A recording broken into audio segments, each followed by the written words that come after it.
I did not say that I opposed abortion. What I oppose is the so-called woman's right to choose. It should be the state's right to choose. Ugly, stupid, poor people should not be allowed to have children. That is the most disgusting thing I've ever heard. You don't have any Kylie Minogue records, then?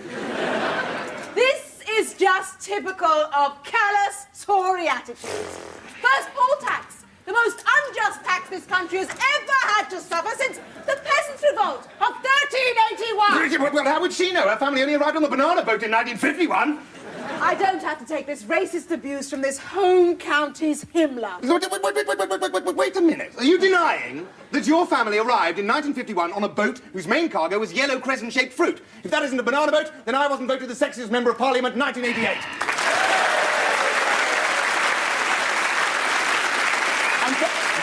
And furthermore, Mr. Chairman, I hope that answers Mrs. Chaplin's question. Well, not really. Mrs. Chaplin's question was if members of the panel had to be reincarnated as a fish, which would they choose to be? He'd be a shark. I am a shark. In Yes, fact, furthermore, indeed. Now, look, weird little red stickleback. Quiet! And on that humorous note, it's good night from Alan Bastard, Member of Parliament. Georgina Pitt, Leader of Hackney Council. Salutus Wheatley, the editor of the Financial Preview. And Arthur Griffin, racing driver. And that's all the controversy we have time for tonight, so good night.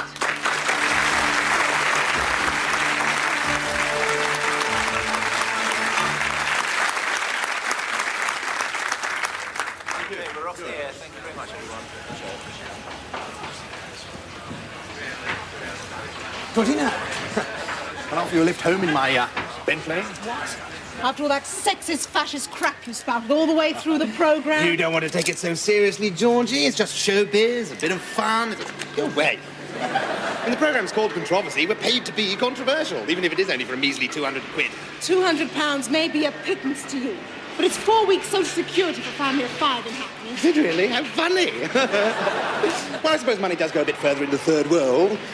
You are the most heartless, arrogant pig I've ever met. Yes. I knew you'd like me once you got to know me. Look, Georgina, I'm a civilised, mature man, even if I am a Tory. And frankly, if you don't accept my offer of a lift home because you're frightened I'm going to jump you, then you're the little sexist, aren't you? Georgina, darling, is it my fault the car broke down?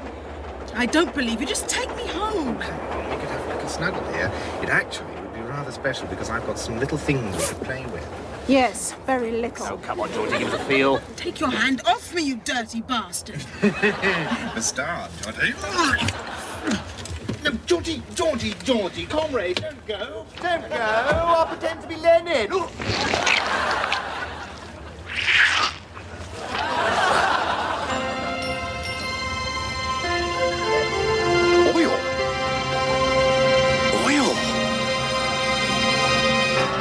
Darling, I was looking at the naughty Polaroid photograph you let me take last Saturday, and I came over all hot and flustered and had to get it down on paper. My feelings, I mean. Joke. I can't wait until we're together at the weekend and you can demonstrate the love toys you bought in Hamburg. Your happy slave, Piers. Mwah, mwah. La, la, la, la, la.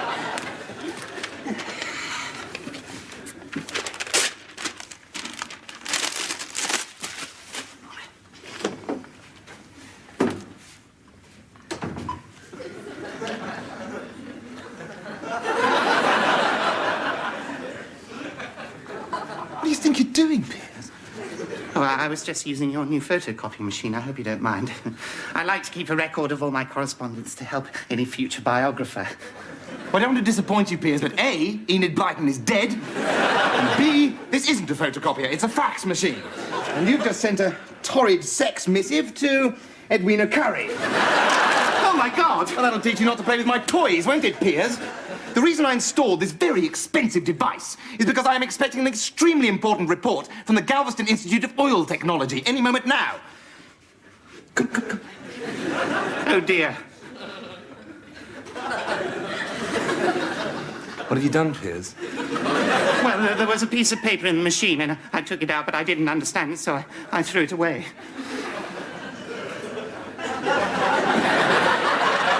Oh, dear. Oh, no, please, not the drill, no.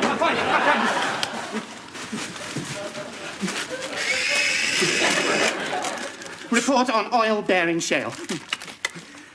You managed to find it? Lucky you. Bottom, please, Piers. Piers, I love you. There's over £1 billion worth of crude oil underneath Hackney Marshes.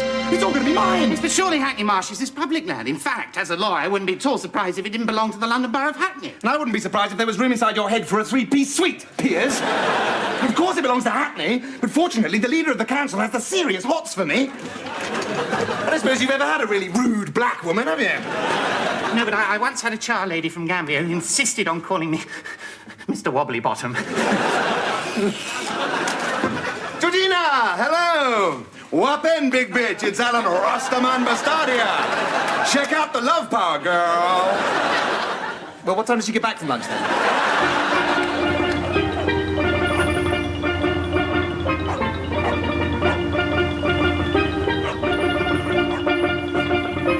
All right, you've got 5 minutes. Well, I just wanted to apologise for the other night. You know, I think I probably got off on the wrong foot. And what makes you think there's a right one? Like the flowers? Red roses. Neil Kinnock's favourites. You are the last person in the world I want to make small talk with. All right, Georgina, let's make big talk. I have a vision of a brighter tomorrow. I want to lead the people of Hackney out of the wilderness and into the promised land. And this is an entirely charitable vision, is it? Well, not really. In fact, not at all, no. I intend to make a substantial tax-free profit. But you'll get hundreds of jobs and thousands of votes. Bullshit. How? Imagine a huge enterprise zone. Say on Hackney Marshes. Award-winning architecture, hundreds of new roads, all named after Nelson Mandela. And at the entrance, an enormous neon sign saying, the Georgina Pitt Enterprise Centre. Sure you couldn't fancy me? Given time, anything's possible. Be a bitch to get past my comrades, of course. They think profit's a dirty word. Yes, I think they're probably right. Whenever I hear it, I get all horny. Christ! My flatmates! Quick! Put on this. You in, Georgie? Oh. Hi! Your mass picket must have ended early. No one else turned up. Who's this? Oh, Alan. Burkhoff. Yeah. A left-wing playwright. We met at the Royal Court. Fantastic. I did a summer school in revolutionary drama last year in Havana. Did you go? No. No. It was too bloody revisionist for me. Oh, Colin Welland was there. Yeah, well, that's 2 good reasons for not going, isn't it? So, what was this, picket about? Oh, health service cuts. The Tory scum are trying to close down the Keir Hardie geriatric unit. Bloody great. What do you mean, great? Oh, bloody great, because I want them to close all the hospitals and all the schools and stop all the bloody social bloody security. Alan's really into deconstructionism. There won't be a full-scale communist revolution with middle-class blood flowing in the gutters until the palliative reforms of the Attlee era are swept aside and the masses have to face the stark reality of their historic class conflict vis-à-vis the ruling bloody elite. That is absolutely brilliant. If I wasn't already pregnant, I'd want you to be the father of my child. Well, thank you very much, Alina. It's nothing personal, Larry. It's just you haven't got his analysis. Well, I think blood in the gutters is a bit extreme. General strike, yes. Oh, here we go. Typical bloody bourgeois socialist. You always cop out when the crunch comes, don't you? Suppose you went to college, did you? Suppose your daddy's a gynecologist with a nice big house in Hampstead Garden suburb. That's not my fault. Larry, if your dad is a gynecologist, why am I having our baby on the National Health? Anyone like some coffee? It's Nicaraguan. Good Lord! There's a Rolls Royce out there with 3 dead kids lying round it. Bloody great! Obviously, the owner is a fat cat capitalist who's electrified the door handles of his car. And the resulting deaths of the would-be car liberators will only serve to fuel the pre-revolutionary tension, thus hastening the day of bloody reckoning. Yeah, you're right, because someone's just thrown a paving stone through the front windscreen. What? Shit! That's my bloody car! Your car? Police! Now! Tory MP in distress! 57A Walmer Road. Yes, an armoured car would do nicely. All right, sister, what are you doing with this Tory vermin? You've sold out, haven't you? Of course We were not. simply doing a little business deal. Nice one, Alan. You just wait till the next meeting of the executive, Georgina. You'll be blacked. Sorry, but you know what I mean. Yeah, you're going to be thrown out of the party. And then Larry will become leader. Hey, and then we can afford to join Bupa. And the leader's shut up. So you'll be the leader, will you, Larry, old boy? Well... Perhaps we could do a little business deal then. All I want is a long lease on Hackney Marshes. Forget it. There's no way a socialist Hackney council will ever do business with a Thatcherite slug like you. So I just have to wait until the Tories take over Hackney then, will I? The Tories win Hackney. You'll have a long wait, mate. Yeah, we're the poorest borough in Britain. We've got 57% unemployment. Yeah, the only way your lot will ever win Hackney is if you take the vote away from the working class. Yeah. Larry! What a very good idea! Thank you, Mr. Speaker. The poll tax is clearly an outright attack on the worst off in our society.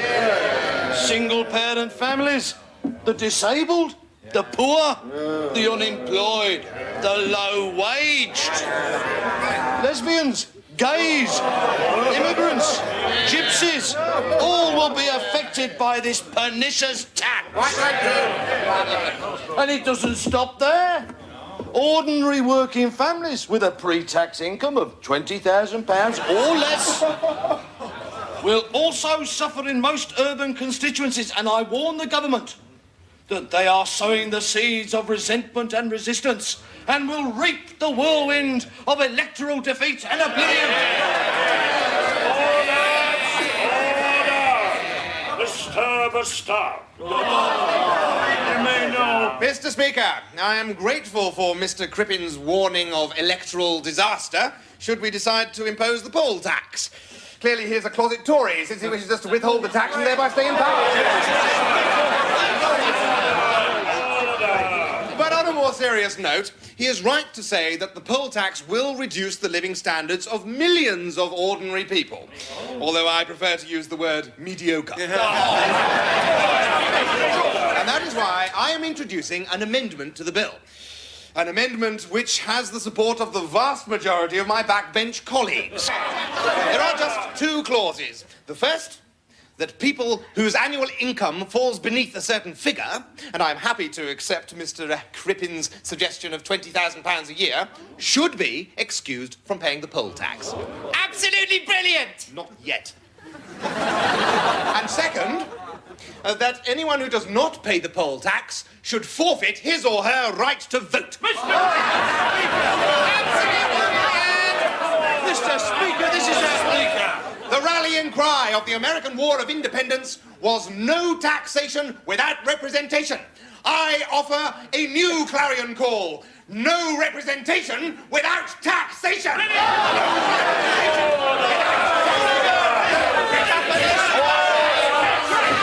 The impact of Mr. Bastard's extraordinary amendment is still being felt in Westminster tonight.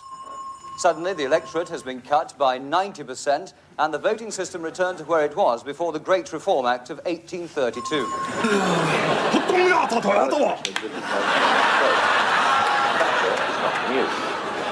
Well, that means answer the front door.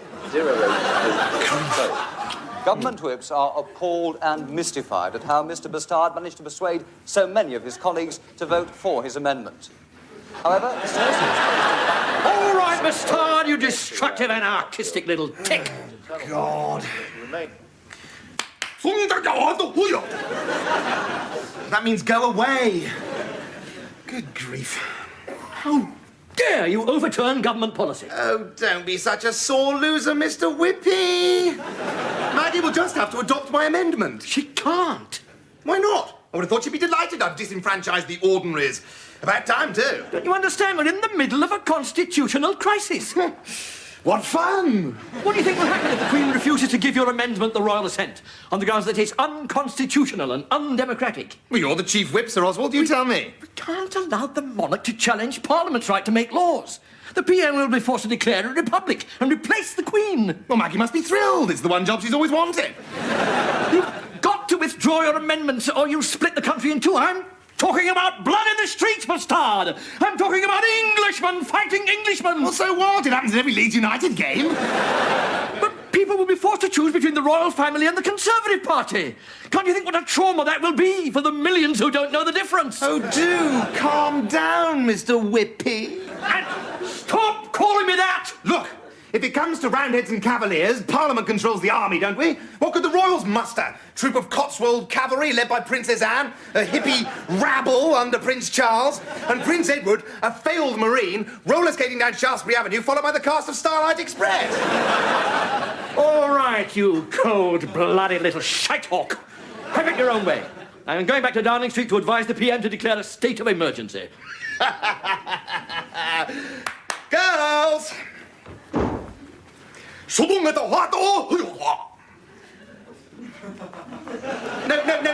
that means come over here and get saucy. Good. Time for another multiple orgasm. On the other hand, go away, go away. Well, I don't know who you are, but as I'm naked under this kimono, perhaps we could dispense with the formalities. You honkies all look the same to me, too. Georgina! God, you look amazing. I do, don't I? But then, I'm an oil millionairess. You? You didn't really think I was stupid enough to swallow that enterprise zone crap from a right-wing profiteer like you.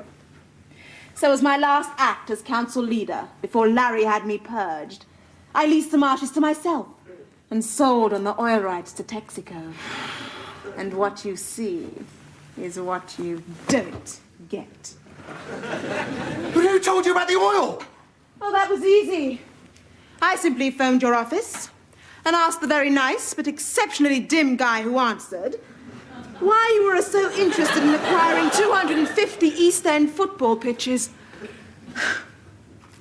So now I'm going back to the West Indies on the banana boat. And it's my boat, my bananas, and my island in the sun. Lordy, lordy, white boy.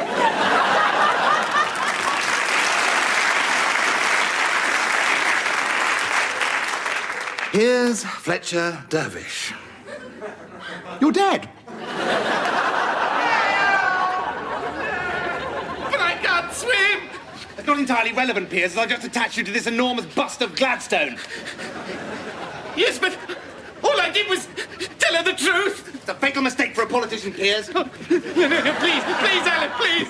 I'm deaf to your entreaties, Piers. You cost me £100 million. Yes, but you're a millionaire already. You don't need the money. No, I don't need it, Piers, but you see, I want it. Because I'm very, very greedy, Piers. That is why I became a Conservative. Bye-bye, Piers. No. What are you doing? Help! Alan's trying to kill me. Don't be such a hysterical old woman, Piers. Can't you take a joke? A joke? Honestly, I despair of you sometimes. When you've quite done with your schoolboy pranks, Bastard, I would like a private word. Of course. You heard the chief whip, Piers. Off you go.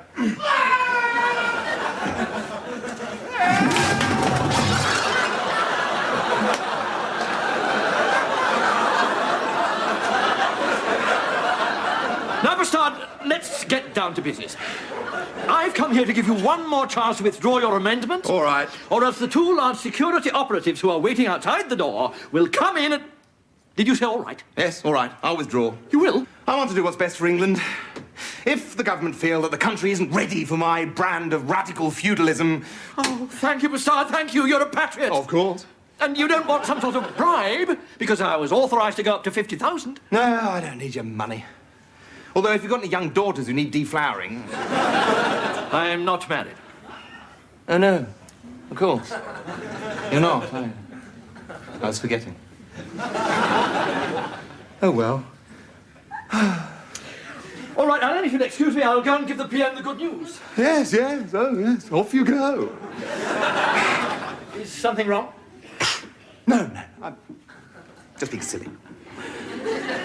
It's just that piloting that amendment through was the most satisfying thing I've ever done. I suppose life's just too easy for me, you know. I mean, I'm incredibly rich. I've got the largest majority in the House of Commons, and if I was any better looking, people would suspect I was an android. Sometimes it's just so depressing being perfect.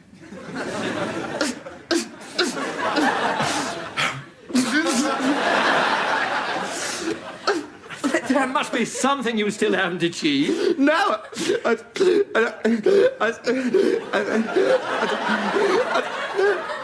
well, there is something. I've never told anybody before. I just wish I could do sex longer. You mean you can't? No, of course I can, you know. But it's all over so quickly. I pretend that it doesn't matter, you know. That 30 seconds is all a woman can take with a nuclear-powered sex alien like me. I see. Alan, look. It may be possible, I'm not saying it is, that you weren't meant, you know, to do it with women. A lot of non-Jewans are suppressed homosexuals. Yes. Of course. That would explain everything.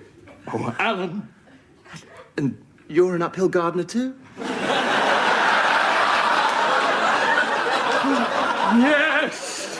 Yes! Does Maggie know? No one knows but you. Oh, Mr. Whippy. Oh. Alan! Boy, have you made a big mistake.